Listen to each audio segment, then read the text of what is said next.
ಇವತ್ತು ಬೀದಿಗಳಿದ್ರಲ್ಲ, ನೀವು ಮಾಡಿ ಸರಿನಾ ಸರ್? ನಾನು ಸರ್ಕಾರಕ್ಕೆ ಹೇಳ್ತಾ ಇರೋದು ಒಂದೇ, ಅನ್ನಭಾಗ್ಯ ಕೊಟ್ರಿ, ಗೃಹಲಕ್ಷ್ಮಿ ಯೋಜನೆ ಕೊಟ್ರಿ, ಈ ಪೆಂಡ್ರೈವ್ ಬಗ್ಗೆ ಯಾಕೆ ಸರ್ ಬೇಕಿತ್ತು? ಈ ಪೆಂಡ್ರೈವ್ ಬಗ್ಗೆ ಕೊಡಬಾರ್ದಾಗಿತ್ತು ನೀವು. ಈ ಪೆಂಡ್ರೈವ್ ಬಗ್ಗೆ ಕೊಟ್ಟರು ಹೆಣ್ಮಕ್ಳುಗಳು ಇವತ್ತು ಎಷ್ಟು 10,000 15,000 ಇದ್ದ ಹೆಣ್ಮಕ್ಳು JDS ಅವರು ಇವತ್ತು 5 ಜನ ಇದ್ದೀವಿ ಸರ್. ಯಾಕೆಂದರೆ ಬರ್ತಾ ಇಲ್ಲ ಯಾರು ಆಚೆಗೆ. ನಾಳೆ ದಿನ ನಮ್ಮದನ್ನು ಮಾಡ್ತಾರೆ. ಇವ್ರು ಮಾಡಲ್ಲ ಅಂತ ಯಾವ ಗ್ಯಾರಂಟಿ? ನಾನು ಕೇಳೋದಷ್ಟೇ, ನಮ್ದನ್ನು ಮಾಡಲ್ಲ ಅಂತ ಯಾವ ಗ್ಯಾರಂಟಿ? ನಾನು ಒಂದು ಹೇಳೋದಷ್ಟೇ, ಯಾವ ದೇವೇಗೌಡರು ಫ್ಯಾಮಿಲಿಯವರಾಗಲಿ, ರೇವಣ್ಣ ಸಾಹೇಬ್ರಾಗಲಿ, ಪ್ರಜ್ವಲಣ್ಣ ಆಗಲಿ, ಯಾರು ಕೂಡ ಹೆಣ್ಮಕ್ಳ ಬಗ್ಗೆ ಕೆಟ್ಟದಾಗ ನಡ್ಕೊಂಡಿಲ್ಲ. ಇದೆಲ್ಲ ಸುಳ್ಳು. ಇದು ಅವರಿಗೆ ಸೃಷ್ಟಿದಂಥ ಒಂದು ಕತೆ ಬಿಟ್ಟರೆ ನಮ್ಮ ಪ್ರಜ್ವಲಣ್ಣ ಒಳ್ಳೆಯವರೇನೆ ಸರ್. ನಮ್ಮನ್ನು ಒಳ್ಳೆ ರೀತಿಲಿ ಎಲ್ಲರೂ, ನಮ್ಮನ್ನು ಅಂತಲ್ಲ ಎಲ್ಲರೂ ಒಳ್ಳೆ ರೀತಿಲಿ ನಡೆಸ್ಕೊಂಡಿದ್ದಾರೆ.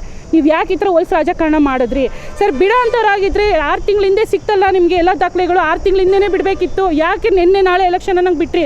ನಿಮ್ಮ ಬೇಳೆಕಾಳನ್ನು ಬೇಯಿಸ್ಕೊಳ್ಳೋಕ್ಕೆ, ನಿಮ್ಮ ದುರುದ್ದೇಶಕ್ಕೆ ಹೆಣ್ಮಕ್ಳನ್ನ ಯಾಕೆ ಉಪಯೋಗಿಸ್ಕೊಂಡ್ರಿ? ಹೆಣ್ಮಕ್ಳು ನಿಮಗೆ ಬಿಟ್ಟು ಬಿದ್ದಿದ್ದಾರೆ. ಆಸದ ಹೆಣ್ಮಕ್ಳು ನಿಮ್ಮ ಮನೆಗೆ, ನಿಮ್ಮ ಜಿಲ್ಲೆಗಳ ಹೆಣ್ಮಕ್ಳು ಇಲ್ವಾ? ನಿಮ್ಮ ಪ್ರಪಂಚದಲ್ಲಿ, ಕರ್ನಾಟಕದಲ್ಲಿ ನ್ಯಾಯ ಹೆಣ್ಮಕ್ಳು ಇಲ್ವಾ ಸರ್? ನಾವು ಹೇಳ್ತಾರೆ ದಯವಿಟ್ಟು ಇದನ್ನೆಲ್ಲ ದಯವಿಟ್ಟು ಇಲ್ಲಿಗೆ ವಿಡಿಯೋ ಅನ್ನೋದು ಏನು ರಿಲೀಸ್ ಆಗ್ತಿದೆ ದಯವಿಟ್ಟು ಇಲ್ಲಿಗೆ ನಿಲ್ಲಿಸಿ. ತಪ್ಪಿತಸ್ಥರಿಗೆ ಶಿಕ್ಷೆ ಆಗಲಿ, ನ್ಯಾಯವಾಗಿ ಯಾರಿದ್ದಾರೆ. ನಮ್ಮ ಪ್ರಜ್ವಲಣ್ಣವ್ರು ಅಪರಾಧಿ ಅಲ್ಲ ಸರ್. ದಯವಿಟ್ಟು CIDಗೆ ಒಪ್ಪಿಸಿ. ಯಾಕೆ ಬರೀ SITಗೆ ಒಪ್ಪಿಸಿದ್ದೀರಾ? CIDಗೆ ಒಪ್ಪಿಸಿ. SIT ಯಾಕೆ ಬರೀ SITನೇ ನಿಮ್ಮದೊಂದು? SIT ಯಾಕೆ ಸರ್ SITಗೆ ಒಪ್ಪಿಸಿದ್ರೆ? CIDಗೆ ಒಪ್ಪಿಸಿ. ಇವಾಗ ನಿನ್ನೆ ಸರ್ ನಾವು ನೋಡ್ದಂಗೆ ನಮ್ಮ ದೇವರಾಜೇಗೌಡರು ಎಲ್ಲ ಸಾಕ್ಷಿಲೂ ಕೂಡ ದೇವರಾಜೇಗೌಡರು ಹೇಳಿಕೆ ಕೊಡ್ತಾ ಇದ್ದಾರೆ. ಮತ್ತು ಯಾಕೆ ನೀವು ಯಾವುದೇ ಆ್ಯಕ್ಷನ್ ತಗೋತಾ ಇಲ್ಲ? ದೇವರಾಜೇಗೌಡರು ಹೇಳಿಕೆ ಮೇಲೆ ನೀವು ಯಾಕೆ ಯಾವುದೇ ಆ್ಯಕ್ಷನ್ ತಗೋತಾ ಇಲ್ಲ? ತಗೋಬೋದಿತ್ತಲ್ವ ಸರ್ ನೀವು? ಸರ್ SIT ಮೇಲೆ ನಮ್ಗೆ ನಂಬಿಕೆ ಇಲ್ಲ. ಕಾಂಗ್ರೆಸ್ ಸರ್ಕಾರದ ವಿರುದ್ಧ ಅದು ಕಾಂಗ್ರೆಸ್ ಸರ್ಕಾರದ ಪರವಾಗಿದೆ SIT. ಇದು ನಮಗೆ SIT ಮೇಲೆ ನಂಬಿಕೆ ಇಲ್ಲ. CID ಕೊಡಿ.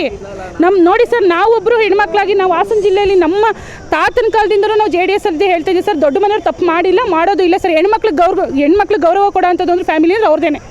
ಅವ್ರು ಇದುವರೆಗೂ ನಮ್ಮ ದೊಡ್ಡಗೌಡರು, ನಮ್ಮ ದೇವೇಗೌಡರು ಆಗಿರ್ಬೋದು, ಇವತ್ತು ಹೆಣ್ಮಕ್ಳು ಗೌರವ ಕೊಟ್ಟು ಹೆಣ್ಮಕ್ಳಿಗೆ ಸ್ಥಾನಮಾನ ಸಿಕ್ಕಿದೆ ಕೂಡ ಅವ್ರ ಫೀಲ್ಡಲ್ಲಿ. ಅದು ಪ್ರತಿಯೊಬ್ಬರಿಗೂ ಗೊತ್ತು, ಒಂದು ಹೆಣ್ಮಕ್ಳು ಗೌರವ ಸಿಕ್ಕಿದೆ ಅಂತ ಹೇಳ್ಬಿಟ್ಟು ಪ್ರತಿಯೊಬ್ಬರು ಹೆಣ್ಮಕ್ಳನ್ನ ಅವ್ರು ಒಳ್ಳೆ ರೀತಿ ನಡೆಸ್ಕೊಂಡಿದ್ದಾರೆ.